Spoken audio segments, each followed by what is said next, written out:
హైదరాబాద్లోని ఖైరతాబాద్ వినాయక మండపం పరిసరాల్లో అసభ్య ప్రవర్తనకు పాల్పడిన ఆకతాయిలపై షీ టీమ్స్ కొరడా జులిపించింది. భారీ రద్దీని అదునుగా చేసుకుని మహిళలు యువతులను ఉద్దేశపూర్వకంగా తాకి వేధింపులకు పాల్పడిన 930 మందిని కేవలం 9 రోజుల్లోనే అదుపులోకి తీసుకున్నారు. పట్టుబడిన వారిలో 55 మంది మైనర్లున్నట్లు పోలీసులు వెల్లడించారు. వీరికి కౌన్సిలింగ్ ఇవ్వగా మిగతా వారిని కోర్టులో ప్రవేశపెట్టారు. వినాయక మండపం వద్ద భక్తుల రద్దీని దుర్వినియోగం చేసుకునే పోకిరీలకు షీ టీమ్స్ గట్టిగా బుద్ధి చెప్పింది.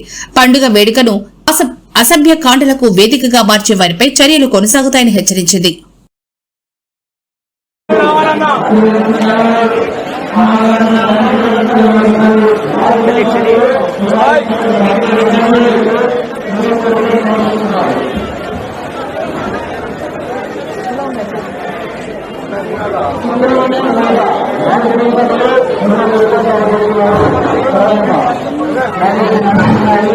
అందరూ కూడా లైన్ లో ఉండాలి.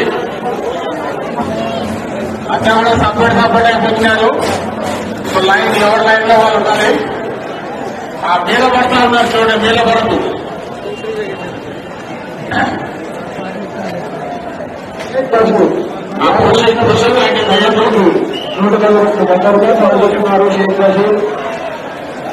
సో ప్రజలకు వచ్చేస్తే సో జాగ్రత్తగా ఉండండి. ఇక్కడ పిక్ పాకెట్స్ ఉంటారు. సో జాగ్రత్తగా ఉండండి.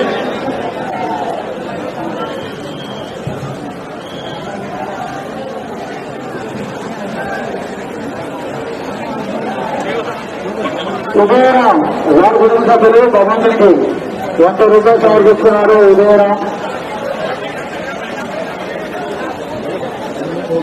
దయచేసి ముందుకు నడుస్తున్నారు. భక్తులారా దూరం చూడకుండా ఆ భగవంతుని చూడాల్సిన లైన్ ఉన్నాయండి. ప్రతి ఒక్కరు లైన్ వచ్చి మీరు బండి కొమరయ్య వారి కుటుంబ సభ్యులు భగవంతునికి 100 రూపాయలు సమర్పిస్తున్నారండి. బండి కొమరయ్య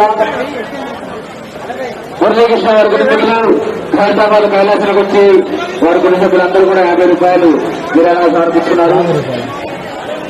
సంగాడు లక్ష్మారెడ్డి వారి కుటుంబ సభ్యులు భగవంతునికి 500 రూపాయలు సమర్పిస్తున్నారు. భక్తులారా కేవలం ఇచ్చే కట్ట కానుకోవడాన్ని ఎంత బ్రహ్మాండంగా ఉపయోగిస్తున్న భక్తులారా